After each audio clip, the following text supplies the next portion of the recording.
And have you ever doubted anything, any teachings, as long as you have been in it? Not until I got in this group. Oh yeah. This group brings out some of the scriptures that I hadn't looked up. You Hmm. know, like right now, somebody's asking me, why does Jehovah say, I made everything, Yeah. when he also says um, that the Son made everything else? Hmm. And so now I'm looking for an answer to that. And so it does put little things in my head like, well, why? But then I have to, because I'm never leaving. I've already made up my mind. I don't care Yeah. what comes my way. I know that Jehovah has an answer. I might not know it, but I know he knows because he wrote the Bible. I mean, he had it written, and everything I'm sure can be explained. I just don't know it all. Hmm. But I know this is the truth. I know that he's holding out a purpose for us. I want to be in that. My parents are dead. I want to see my parents again. Hmm. Everything makes sense except for the things that they nitpick. But the things that they nitpick aren't for life.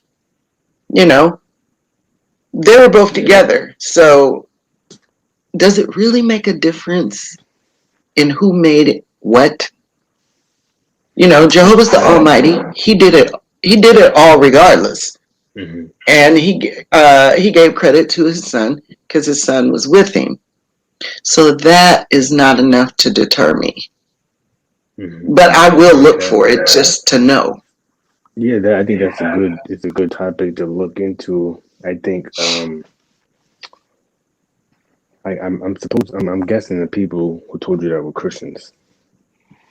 I think that would be a big deal to a Christian because that would change who Christ is, his identity. Because if Christ was created, the whole world wasn't put together by a creature. Because if the Old Testament was telling us that Yahweh is saying, I did it alone with no help, he's saying, I did it by myself, we wouldn't be able to link anyone else to him. And the Bible, it shouldn't cause confusion and it shouldn't contradict itself.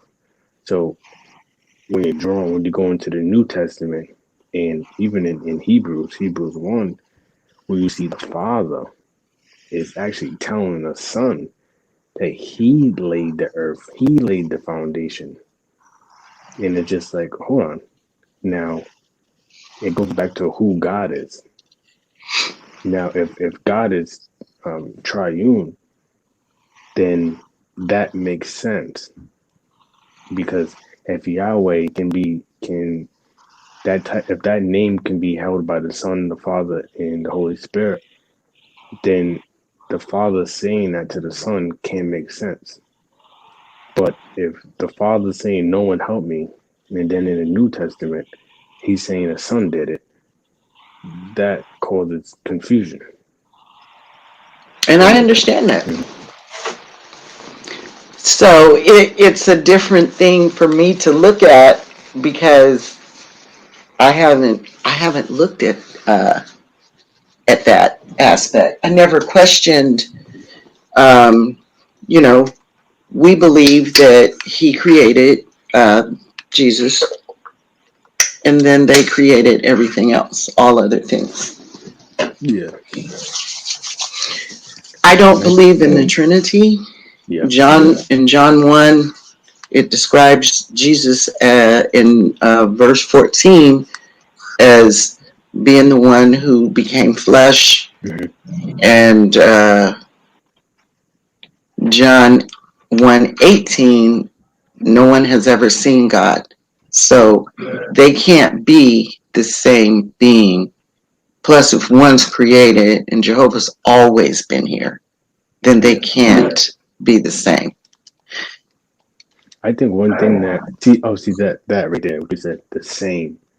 Now, um, I think that's where Christians and Jehovah's Witnesses we can talk past each other, because when we say if we say Jehovah or we say Yahweh, we don't only give that name to the Father. So if we say Yahweh, we know that the Spirit is Yahweh. We know that the Son is Yahweh, and the Father is Yahweh. So all three make up Yahweh. So we don't actually believe that the Son is the Father. You don't believe the Son is the Father. Yeah. So when we say if I say Jesus is Jehovah, I'm not saying Yeah. Jesus. I'm not saying that Jesus is the Father, So why would you call him Yahweh? because if I believe that the scriptures teach that he's Yahweh, but I know that witnesses only give um, Yahweh calling it the Father. Yeah, because if you look at Psalms 83:18, it says that you alone who are the most high over all the earth. Mhm. Jehovah's the Almighty. Jesus is a God, but he's not his father. He's not the Almighty. He can't be the Almighty because he was created. The Father was always here. So they can't be the same being. Plus, Jesus said himself in John 6:44 that he's going his way to the Father. Mhm. My Father, my God, your Mhm. God. So here again, they can't be the same. And it You goes on saying and on. He so you says, no mean one comes to the Father unless, no one comes to the Son unless the Father draws him. So they can't be the same. what do you mean like the same? Like they're not the same individual. Now I Yeah, know okay. Trinitarians believe that all three are one but separate now. But when the Trinity started out, it was just all three were one. But later on, they changed that belief because when I was coming up, uh, the Trinitarians I talked to believed in one being, and it has since changed. But the Trinity not only isn't in the Bible, it also it had a beginning. It wasn't around back in the day. And if the Trinity was true, one, it would be in the Bible, and two, one of them would have said, "I'm my Father." They never said that. They never say we are each other. We're in union with each other, as in we're on the same page, but we're not. We're not the same. And the son was dead for 3 days. The father raised him. So when you're dead, you can't raise yourself because you don't exist. Now with the when you said the my God, your God thing. See now, if now was the Jews, was everyone subjected to God when before Jesus Was came? what? Was everyone subjected to God, under God, before Jesus came? So say if you was there at that time, who would you have to worship as God? If Jesus was out the picture? Yes. Well, I always worship Jehovah as God, regardless of if Jesus is here or not, So because Jesus said, "Pray to the Father." yeah, Jesus gave all glory to his Father. so everyone was supposed to worship the Father, right? Yes, So if Christ enters into creation, who is he supposed to worship? his Father. So he would still be subjected to God, correct? Yes. So I think as I'm trying to explain to you how a Christian looks at it. So that wouldn't change who Christ is, but that would be, I would say yes, that's an example how they're not the same, but it doesn't change who Jesus is. You know, What do you mean it doesn't change who he is? He's the Son, right? Yes, he's Son. saying the Son. I want to show you. Have you ever looked into the angel of the Lord? Who the angel of the Lord is? Angel of the Lord. I haven't researched it. No. Okay, hold on. I want to show you something. Genesis 16. Genesis. Verse 13. Yes. Then she called on the name of Jehovah, who was speaking to her. You are a God of sight. For she said, have I here actually looked upon the one who sees me? Okay, read 10 for us. Read 10. Yes. Then Jehovah's angel said, I will greatly multiply your offspring, so that they will be too numerous to count. To a matter of these, the angel of the Lord also said to her, I will surely multiply your offspring, so that they cannot be numbered for multitude. So the one that gave her that promise was the angel. Mm-hmm. And then in verse 13, how does the reading goes again? Then she called upon the name of Jehovah, who was speaking to her. You are a God of sight. That's all it says. Oh, for she said, have I here actually looked upon the one who sees me? So she's saying actually seeing God. So the angel, when that angel of the Lord is, and the thing with the angel of the Lord, every time it says that in the Bible, it's the same person. Now, um, I think with study scholars have proven that this is Christ showing up in the Old Testament, and it's interesting how it's not Jehovah that spoke from heaven; it's the angel that comes down, and he's the one that tells her that this is promise is gonna happen. So that's the first instance that we see the angel of the Lord when she says, "I have seen the one who looks after me." And another instance is in Genesis 18. But here, Good. Yeah. here, this is a representative, because Jehovah doesn't really speak himself all the time. I think there's only a very few times in the Bible where he actually spoke. One was at Jesus' baptism, and I'd have to look up the other one. So it's usually a representative, which would be an angel. Yeah, but I think the problem with that, I think that though is we don't have an example where someone, an angel that's not God, that's speaking in the authority of God, and I think Genesis 18 is going to show you. Then I can show you in Revelation where it happened, because every time someone perceived the angel as being God, the angel rebuked them and told them, "I'm not God." So this, Right. yeah. So this angel of the Lord, this person, he says he's God. He receives worship as God, and Jehovah himself calls him God. Jehovah will never call anybody else God, ever. We'll skip to that one first so you can see that one. The first verse. Yes. In time he heard what the sons of Laban were saying. Jacob has taken everything that belonged to our father, and from what belonged to our father, he has amassed all his wealth. Are you in 35? Genesis 35. 30, no, I using 31. yeah, Sorry. 35.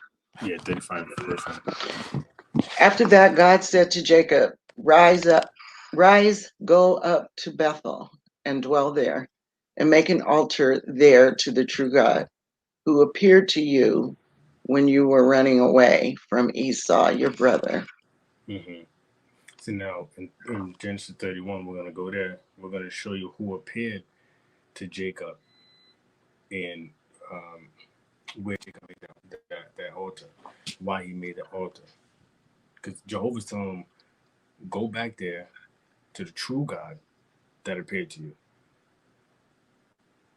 Okay. That true God is Jehovah. So in Genesis 31, verse, it starts in 11.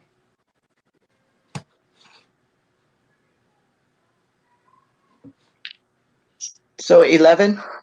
Yeah, it starts in 11 to, I believe, 13. Ready? Yes. Then the angel of the true God said to me in the dream, Jacob, to which I said, Here I am. And he continued, Raise your eyes, please, and see that all the he goats mating with the flock are striped, speckled, and spotty, for I have seen all that Laban is doing to you.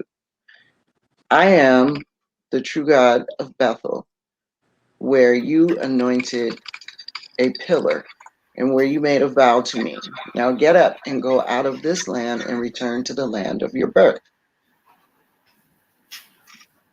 So the angel of the Lord is the one that gave that promise. So in Genesis 35, Jehovah saying, go back to that God. So Jehovah's calling the angel of the Lord God. I see that, but it's still a representative of him. It's not because he doesn't appear to people. So it's okay that he says through what he talks about through angels. You know, the thing is that all through the Old Testament, it's about Jehovah and how he treats Israelites, so that we would his dislikes and his likes. In the New Testament, it's about Jesus. So now we're talking about what the kingdom will do. Jesus is a representation of what his kingdom will do when it saves mankind from this earth and the wickedness. So it doesn't matter who's speaking or who's seen, because we all know no one can see God and live. So we know it's a representation all the time, except for when he spoke from from heaven, when his son was baptized. That was him. And then there's another one, and I can't remember what that one is. But none of this gains you life. What gains you life is what it says in John 17:3. This means everlasting life. They're taking in knowledge of you, the one and only true God, and the one whom you sent forth, Jesus Christ. That's what gets life. And that's my focus. That's my main focus. I'm not going to shred the Bible uh, and pick things that aren't going to get me life. It's not going to get me life to make the relationship between Jesus and Jehovah to be one. They didn't say it, so it's not something that I need to deal with. What I need to deal with is self-analyzation, making sure that I'm a believer of what they're saying, that I'm living like Christ, so that I can see my parents again. My parents aren't here. So I'm trying hard to live to where when they're resurrected, I will get to see them again. And that's not going to come from looking at the scriptures in a way that suits what people want them to be. They said who they are. Father and son mean father and son. It means nothing else. And then the way their relationship can't come from what we want it to be. It has to be what they said. And they wouldn't have said father and son if they weren't father and son. If they were one, they would have said I all the time. So that would mean that they're the same person. if they were separate. Right, because the view of the Trinitarian now is that they're separate individuals connected somehow. Well, I think it's important to look at stuff like the angel of the Lord and find out stuff like that because it's important. So if I'm looking at and I have a different view of what the Bible's kind of saying who God is, then I think it would be different for like verses like John 17:3 when it says, worship the true God. So if I got the nature of who God is wrong, I think that's a big deal. That's why I think it's important to look at those things like that. But when you say that change, where did you learn that? Because I wouldn't have thought that because of verses like John 1:1 that's telling you they're separate. The word, was in the beginning with God, the word was God. It's different. They're telling you that they're separate beings. Where did you, because I'm under the understanding that they knew that Jesus wasn't the Father, but he was God. So where did you learn that that the teaching changed? Because when people talk to me about the Trinity, it used to be that they were one. Now they say they're separate, but they're one. But if you go back to the origin of the Trinity, it doesn't teach that. It teaches that they are one. That's the origin. And then thinking about the origin of the Trinity, the origin of the Trinity came from the Catholic Church.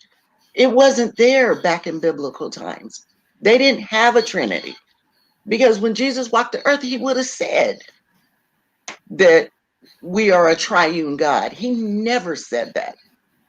Well, he said, I would say he said statements that kind of interpreted that way. They understood it, like John 8. Like, do you believe Jesus is eternal? Yes. Well, he can't be eternal if he's created. Why can't he? If God create the angels are eternal. But they're not eternal because at a point in time they came into being. Into what? They came into existence. There was a point in time where they didn't exist. Oh, okay. So you're saying eternal as in not having a beginning. Yes. I'm thinking eternal as in they will always be here. The angels will always be here. Jesus will always be here. But Jesus had a beginning. Angels had a beginning. They were all created. Can you see my screen? Barely. I have a magnifying glass here. Okay, so can we look at John 8? That is John 8 and starting at 56. Go down. Oh, wait. I'm looking at John 8 and 56. Yes. 54, 56. Your father Abraham rejoiced that he would see my what? My day? My day. He saw it and was glad. What scripture was that? John 8:56. John 8:56. Abraham, your father, rejoiced greatly at the prospect of seeing my day, and he saw it and rejoiced. Yeah. So he says, so the Jews said to him, you are not yet 50 years old, and have you seen Abraham? And Jesus said to them, truly, truly, I say to you, before Abraham was, I am. Do you know what account he's referring to? No, hold on. Okay, this is talking about Jesus and Abraham. Yeah. So in 56, where it says, "Your father Abraham rejoiced that he would see my day. He saw it and was glad." Now the Jews was like confused because they said, "How you're not even 50 years old? How did you see Abraham?" Now this causes a problem because if Jesus was only 30 years old, he's talking as if he saw Abraham back then, and that can't happen if he was created. Why? He was the first creation. He could see any, so he could see it all. And bathe all these times. So that would mean that he remembers. He has his memory of when he wasn't on Earth. Yes. Okay, Yes. but then does that cause a problem if? So does that cause a problem if the Watchtower was teaching he was Michael before he was Jesus? No. Why would it cause a problem? Because whatever he did before he came to Earth, he remembers. So he could talk about those things when he was a spirit as he was a human. Now, was he a spirit or an angel? Both. Spirits, angels are spirits. Okay, but he was an angel. When he was an angel. Okay, now. Because the angels are his brothers. So he's an angel too. Okay, now, what have you learned about what happened to Michael when Jesus came into existence? Not a lot. I haven't really studied that. People just started asking me questions about that. And I don't have a problem with it because people call themselves different names in different roles. And so Michael, when he argued with Satan, I don't have a problem with him being called Michael for that role. You know, he's the son of man because he was in the role of human. So you can be different things. You know, when in my life before I came into the truth, I had a different name because this is when I got my friends and we went out and we partied. So that person was Marie. Mm-hmm. But during my normal 24-hour day, I'm Shirley. But they knew when I said Marie's coming to pick you up, they knew what that meant. That meant we were going out to party. We were getting ready to go have fun. But that wasn't my everyday role. My everyday role was Shirley. She gets up, she goes to work, she does her life. Yeah, so how doesn't that make Jesus part angel, part human here? Because you can, spirit and flesh don't blend. He can only be human as Jesus on earth because flesh doesn't enter the heavens, and the scriptures say that. So when he's a spirit, then that's when he's in the heavens. When he's on earth, he's a human, and they never mix. When he was raised up, he was a spirit. Okay, so but then are you saying that Jesus had a spirit in him at this time? I think we all have a spirit in us. But you know the Watchtower teaches you don't have a spirit in you, right? No, I don't know that they teach that we don't have a spirit. We must have a spirit because the Bible says you must worship with spirit and truth. So we do have a spirit, and witnesses teach that. So they believe we have a spirit. Now, the Watchtower has made some mistakes. We've all admitted it, but we're not going to keep going back to it because it's been corrected. Whatever those men did back then, they're humans. They make mistakes, and some of them do intentional damage because they want people to follow them. But they're gone. They're dead. So we don't focus on that anymore. The world does because They want to prove us wrong. But you can't prove us wrong, because when Jesus said, you will know my people by the fruitage of the Spirit. You will know by the fruits, by their fruits. Sorry. You will know them by their fruits. Our fruits are good. Our fruits were peaceful. We live in harmony. We love thy neighbor. We follow Jesus' example. And I don't see nobody else doing that. We preach the good news of the kingdom all over the world. Now, we don't do things. Didn't you say that some members um, personally led people the wrong way and did horrible things? Yeah, And I they agree was they did. and there was leaders, right? Yeah. But So Jesus said that false prophets will come among you and lead you astray. And that's a prophecy fulfilled. He said it would happen.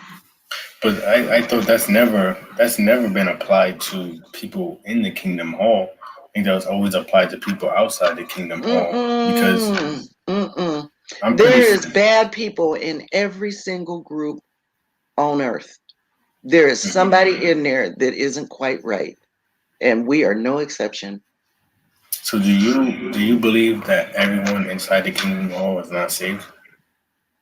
Well, Is not everyone in the Kingdom Hall is saved.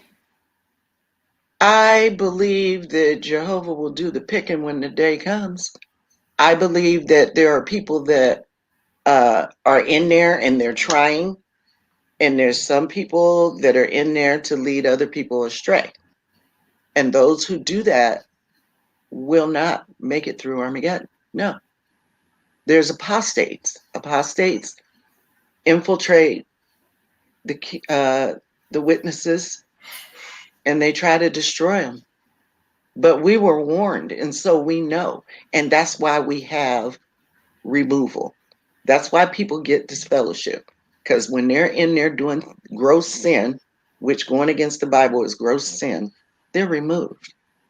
And if they aren't removed, because maybe we don't know their underlying thoughts, Jehovah knows them. And they will be exposed. They will be exposed. But we're no saints by far. We just do the best we can. And that puts us in a position to where, we welcome people, and people will do bad things, but it's not us as a whole. When you look at us as a whole, we're all over the world. We all are on the same page. Only Jehovah could do that. Only Jehovah could put, like, if I miss a meeting, I can get on Zoom and go to Japan and get that meeting that I missed. Nobody else has that. Well, I think. See, that's why I wouldn't identify the witnesses as. I wouldn't look at them and say, "Well, they are the truth because they're doing that." Because I think what you just said, we don't know that person. That person might be out there preaching the gospel, but we don't know that person's heart. They might be doing it out of vain. I don't know what he's doing in his private, or what she's doing in her private. So I wouldn't judge them by their works to tell if they're the truth. And the thing with the meetings thing is, I would say, okay, that is great, but people at the Kingdom Hall, they don't have the opportunity to say, no elder can come in and say, I want to preach on this today, or I want to preach on that. Every talk is given to them. All that stuff is given to them. So it's kind of like a forced unity. So it's not like everyone saying, okay, I want to do this. No one has a choice to say, I don't want to preach that today. I want to preach on this. This is what Yes, they do. Where'd you get that idea? Because I literally have every single talk that is going to be given. If you tell me, okay, this was the name of the talk, I can give you the whole outline of what the 45-minute talk. I can give you. They get the points. They tell them the scriptures, how long to stay on a point. This is what you say. This is your response. No, You understand? I can no, show it to you right because now. I know many elders, and one of the elders, he had to write all his talks, all of them. He has a book of them that he wrote them. Now, yeah, they may say, we want you to talk on this subject, but they don't tell you what you can say. No, Yeah. no, Do you have, what was the name? Oh, it was something about disciples, strengthening the disciples, the last talk, right? Are you talking about in the Watchtower or the public talk? The public talk. Hold on, because I write every single one of them down. So, I've never heard some of the things that I've heard lately, like people being disfellowshipped for different reasons that doesn't happen in our hall. And then I've heard of, like you were saying, that the talks are preset. We don't have that, because I've heard brothers say, I have to go home and prepare this talk, you know, and they make that talk. Yeah, I'm sure it has to be approved, which would be normal, because people, you know, they want to make sure that you're presenting the word appropriately. So every organization should do that.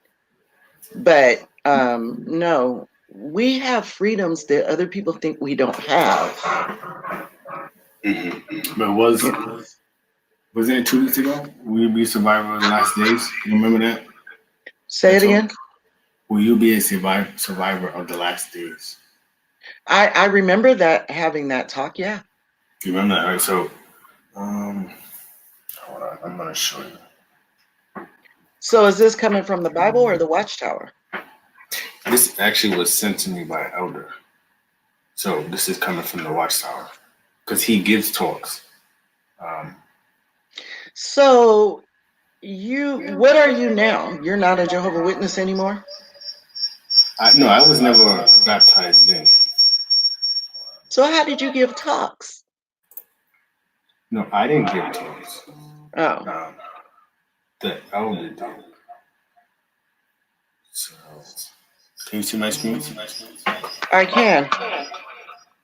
So this is a talk. Mm-hmm. They tell you will you be a survivor of the last days, and then it will give the elder all the things to say. No, but you know what? That doesn't say that they're telling you everything to say. You know, a person can write a talk. That, I don't know where that came from. But this is from an elder that gives talks, because it's telling you to read this verse, and you can see it right here. It's telling you read this verse, and then it's telling you you have 2 minutes. You have 2 minutes to stay on this topic, and then so it's an outline. Yeah, you see how in depth this outline is. You don't have time to add things to this. This is everything that you're given, and to be covered in 30 minutes. I've never seen that before. I know they have outlines, but I know they say things from the platform that didn't come from another brother or the governing body. They say things because they say even personal things. You know, we have a brother that always talks about, you know, that he was in prison, you know, and when he got out, he started going to the hall. He got his life together. That they're not going to send you that, so you can put your own spin on a talk. You see the last sentence. It says, "Adhere closely to the outline material and observe the indicated timing of each section." And it says, "Not all cited texts need to be read or commented on." And see that. So, yeah, I hear what you're saying, that a brother might read something and say, wow, okay, this thought kind of came to mind. But to say that, I think it would be wrong to say they actually go and do this and actually put a talk and an outline together because it's given to them. I'm sure they built the build the talk from the outline, but they do have freedoms, and I don't have a problem with them having an outline that has scriptures, and as long as the comments are supporting the scripture, then what's the problem? I think it's not only the comments. It's what they're giving them scriptures to read in the comments and what to say before and after. So a lot of it isn't really their own thought. It's what is given to them, and it's really not their thoughts. They might add maybe something here and there, but that's not their thoughts. So I think it could be wrong to say they actually are doing this and they can't get credit for this. If look at this is supposed to be 30 minutes. Just look at all this material that they're given. Yeah. Now they have to go this. I don't have a problem with it, because if it's coming from the Bible, that's all we need to know. I don't have a problem with that, because I do talks, and I write my own talk, and I write my own, and I pick my own scriptures. So when I'm on the platform, I'm saying whatever I put together from the topic they gave me. They'll tell me, what I'm supposed to talk about, but I pick my own scriptures and I put the scenario together. You were giving talks on Sunday? I mean, on Sunday, right? No, not on Sunday, but on the Thursday night meeting. Yes, when we do the ministry, Different. Yeah, it is different. But as long as it's coming from the Bible, I don't have a problem with it. Because see, you have to watch how you think about it. Like you're saying, we don't, you wouldn't get credit for that. Well, credit is Jehovah's anyway. So we're not going to get that. And we shouldn't look for it, because we don't want to be self-important, I think that's different than just getting a title. If someone said, yeah, talk about the last days and you'd be a survivor. I think it's different if someone actually, that's why I can't say an elder, someone's giving those talks, I can't say that they actually studied the Bible and did anything, because it's not like they were just given a title. See if you hear where I'm coming from. I see what you're saying. You understand what I'm saying? If they're given scriptures to build a talk around, them brothers, I'm sure they don't stick to that word for word. They bring out the points, but they also bring out points in their own lives and in different things. But we're still getting the spiritual meal. We want the spiritual meal more than we want their thoughts. We want to keep it to Bible thoughts. Yeah. Jehovah's thoughts. My thing is, it's not. So when they say, oh, I can go anywhere and listen to the same message, that's because it's forced on them. You see how I say that? I see how you're saying it, but I don't agree with it. I don't. I feel like I go there to get my spiritual meal. I go there to get guidance and help on how to live my life right. And so whatever topic they're on is fine with me, because I need all of them. Mm-hmm. So it doesn't bother me what they talk about. I look forward to whatever they're going to bring, because those are the things that I need. They're teaching us how to live in a way that is acceptable. And so that, like say, if somebody says something to me, I think it's used as an indicator, as if, okay, we're all in unity because you can go here and here. Like, you don't see that anywhere else. I hear all the time. You don't see that anywhere else. And I think because it's huge. I think just from what we've seen is they're given that. So like in your Kingdom Hall and the next Kingdom Hall down to the next city over, they don't have the option to do that.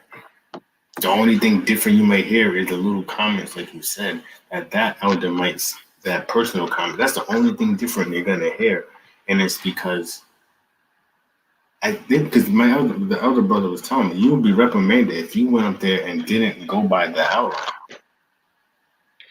I don't know. I've seen that elder stuff, and I get that, but I think most of us are in agreement that as long as it's coming from the Bible, Mhm. then what difference does it make? You're still getting a Bible meal. Yeah, because I think it's how we would judge truth. I will judge the truth not if I see you going door to door or preaching or doing missionary work. That's not how I would should. I don't think that's how we should judge the truth. The biggest thing is take your beliefs, take their beliefs, go to the Bible. Which one matches up? That's how you can say, okay, that's the truth, that's the false. I don't think we should judge by our works, people's works, because a lot of people don't know the outside influence on it. Uh, that may be so because, like we talked about earlier, there are bad influences too. But that's why we have the Bible to make sure that what they're saying from the platform. And see, we have to look up scriptures to make sure that that person on the platform is saying what they're saying is supported by the Bible. And we do. That's one of the reasons I chose Jehovah's Witnesses, because I went to a mosque, I went to Catholic, I was raised Baptist. My best friend was 7 Day. I went with her, and they don't talk about the things that are important. What's important is pleasing Jehovah. What's important is living as Jesus did. Also, having the unity. The Bible says, incite to love and fine works. And they live by that. They're good to each other. When I was in the hospital, I had so much food and so many, like people bought paper towels and laundry. They bought things I would never imagine to bring somebody. I always think food. But the point is that we're there for each other. And we're not allowed to be mad at each other. I like that. I like that if somebody steps on my toes, I have to get over it.